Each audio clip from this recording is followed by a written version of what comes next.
अस्सलाम वालेकुम स्टूडेंट जी, welcome back. तो स्टार्ट करते हैं। आज स्टूडेंट हम लोग अपनी एक्सरसाइज जो है ना 3.3 जो है ना, ठीक है, उसका हम लोग जो है क्वेश्चन नंबर जो है 1 है ना, उसका आखिरी पार्ट जो है ना वो अटेम्प्ट करेंगे यहाँ पे। ठीक है, एक्सरसाइज जो है ना 3.3 का जो क्वेश्चन नंबर 1 है उसका आखिरी पार्ट अटेम्प्ट करेंगे, क्योंकि प्रीवियस वीडियो में मैंने आपको सारे पार्ट्स करवा दिए थे, तो एक पार्ट रह गया था, लेकिन वीडियो काफ़ी बड़ी हो गई थी, तो इसलिए मैंने सोचा इसके लिए मैं एक अलग से ना एक वीडियो बना लेता हूँ। तो पहला क्वेश्चन ये था कि आपने थर्ड प्रपोर्शन फाइंड करना है। ठीक है, तो इसको उर्दू में हम लोग कहेंगे तीसरा तनासब। अब थर्ड प्रपोर्शन को कैसे फाइंड करते हैं? सबसे पहले ये रकम लिखी, फिर ये दूसरी रकम लिखी, और दोबारा फिर यही रकम लिखी, और एंड पे हम लोग एक्स लिख देते हैं। एक चीज़, दूसरी चीज़ मैंने आपको प्रीवियस वीडियो में बताया था कि जब भी दो रकमें हों उनके दरमियान हम लोग ये, ठीक है, रेशो का साइन डालते हैं। इधर भी ये दो रकमें, इनके दरमियान में रेशो का साइन डालते हैं। और जो दरमियान वाली दो रकमें होती हैं उनके दरमियान ये प्रपोर्शन लगाते हैं।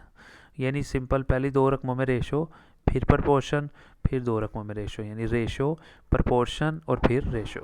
पहली रकम लिखें, दूसरी लिखें, फिर दोबारा दूसरी लिखें, और एंड पे एक्स लिख दें। एक्चुअली हम लोगों ने ना यहाँ पे एक्स फाइंड करना है, ये चीज़ है। उसके बाद फिर जैसा कि मैंने आप लोगों को वीडियो में बताया था कि हम लोगों ने एक फार्मूला यहाँ पे लगाना होता है। उस फार्मूले का नाम होता है प्रोडक्ट ऑफ मीन, और वो बराबर होता है प्रोडक्ट ऑफ एक्सट्रीम के। तो सबसे पहले हम लोगों को प्रोडक्ट ऑफ मीन का पता होना चाहिए कि प्रोडक्ट ऑफ मीन क्या है। इसको हम लोग उर्दू में कहते हैं वस्तैन का हासिल ज़रा। मीन को कहते हैं वस्तैन। मीन का मतलब होता है दरमियान, यानी ये दरमियान वाली दो वैल्यूज़। प्रोडक्ट का मतलब होता है हासिल ज़रब, यानी हासिल ज़रब मल्टीप्लाई करवाना है मीन को, यानी वस्तैन की जो रकमें है ना, वस्तैन का मतलब होता है दरमियानी दो रकमों को मल्टीप्लाई करवाए। प्रोडक्ट ऑफ मीन का मतलब ये है। तो ये दोनों दरमियानी दो रकमें लिखे, मैंने मल्टीप्लाई करवा दिया प्रोडक्ट ऑफ मीन के नीचे, बराबर। फिर प्रोडक्ट ऑफ एक्सट्रीम।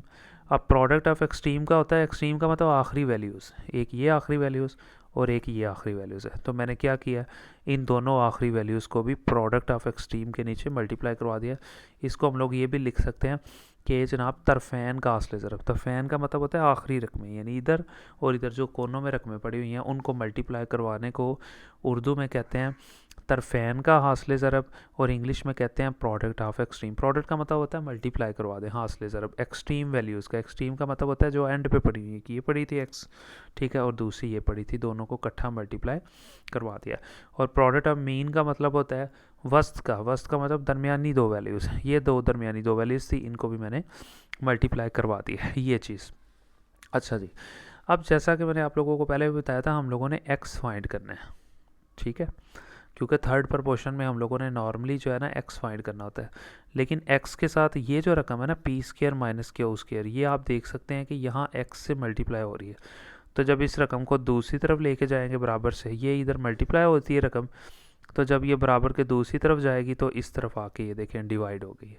यानी ये दो रकमों को तो वैसे लिख लिया ना मैंने, ब्रैकेट्स ख़त्म कर दी, मल्टीप्लाई कर निशान लगा दिया, ये रकम लिखी, मल्टीप्लाई ये रकम लिखी, और अब ये दो रकमें हैं जो एक्स के साथ मल्टीप्लाई हो रही है। तब एक्स के साथ एक ये रकम मल्टीप्लाई हो रही है और ये डिवाइड हो रही है। या इस तरह कर लें, ये जो रकम डिवाइड हो रही है ना एक्स के नीचे, इसको जब बराबर के इस तरफ लेके आएंगे तो ये ऊपर आके मल्टीप्लाई हो जाएगी इन रकमों से, ये देखें मल्टीप्लाई होगी। और ये जो रकम थी ये एक्स के साथ मल्टीप्लाई हो रही है, जब ये बराबर के दूसरी तरफ आएगी तो ये देखें दूसरी तरफ आकर डिवाइड हो गई है, यानी उल्टा दी है दूसरी तरफ लाके। ये दोनों तो एज इट इज़ रहेगी ना, ठीक है, ये यहाँ डिवाइड हो रही है, दूसरी तरफ जाके देखे ऊपर आ गई मल्टीप्लाई हो रही है, ये मल्टीप्लाई हो रही है, इसको दूसरी तरफ लाएंगे तो ये आकर डिवाइड हो जाएगी इस तरफ, और इधर सिर्फ खाली एक्स रह गया। ये सारे काम हम लोग क्यों कर रहे हैं कि ताकि हम लोग अपना एक्स को फाइंड कर लें, ठीक है जी। अब ये आगे करने से पहले मैं आप लोगों को थोड़ा सा एक कॉन्सेप्ट दे देता हूँ। यहाँ पे देखें फार्मूला यूज़ हो रहा है पी की 3 प्लस क्यू की 3, तो इसके बारे में हम लोगों ने यहाँ पर डिस्कस करना है। अच्छा जी, हम लोगों ने ना एक फार्मूला पढ़ा हुआ है 9th के अंदर, उस फार्मूले का नाम है ए की 3 प्लस बी की 3, ठीक है जी। अब ये फार्मूला बराबर होता है ए प्लस बी, ठीक है, और फिर हम लोग लिखते हैं ए का स्क्वायर प्लस बी का स्क्वायर और प्लस ए बी, ये इसका फार्मूला होता है, ठीक है। ये यहाँ प्लस है तो फिर यहाँ पे माइनस लगाते हैं, यानी अगर यहाँ प्लस है तो फिर इधर प्लस नहीं इधर माइनस लगाते हैं। ये एक फार्मूला था ए की 3 प्लस बी की 3। तो यहाँ अब हमारे पास कौन सी रकम थी, यहाँ हमारे पास लिखा हुआ था पी की 3 और प्लस क्यू की 3, ये रकम लिखी हुई थी। अब जाहिर है ये जो पी है ना हमारा ये ए हो जाएगा, और ये जो क्यू की रकम है ना हमारी, ये हमारा बी हो जाएगा। तो अब फार्मूला क्या लगाएंगे?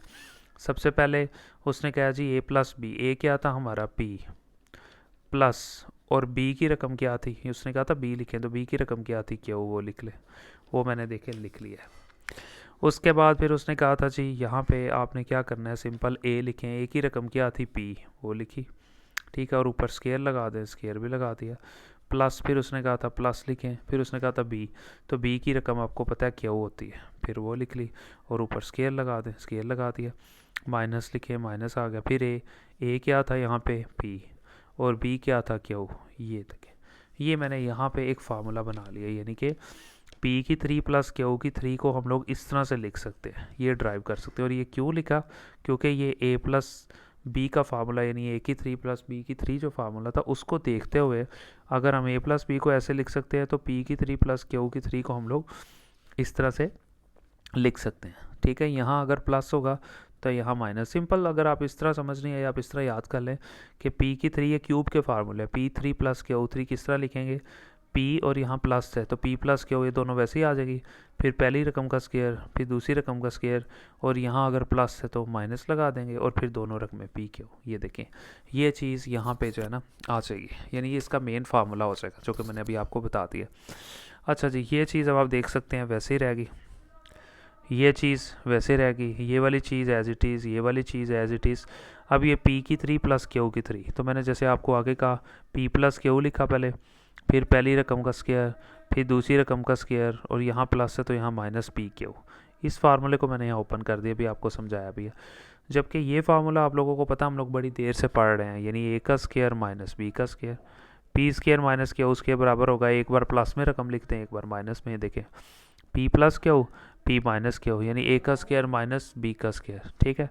एक बार हम लोगों ने प्लस में लिखा और एक बार इस रकम को, एक बार हम लोगों ने प्लस में लिखा और एक बार माइनस में लिखा, यानी इसी रकम को हम लोगों एक बार प्लस में एक बार माइनस के अंदर, ठीक हो गया।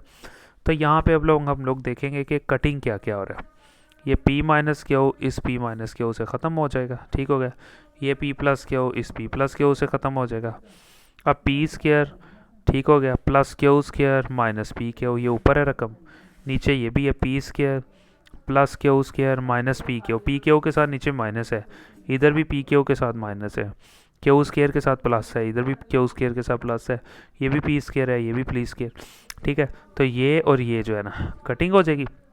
अब हमारे पास क्या क्या बच गया, p माइनस क्यू रह गया, वो लिख लिया, और नीचे ये वाली रकम रह गई, ये लिख ली, और दूसरी तरफ हम लोगों का x रह जाएगा। तो आई होप कि आप लोगों को बड़े अच्छे तरीके से ये वाला क्वेश्चन समझ आया होगा।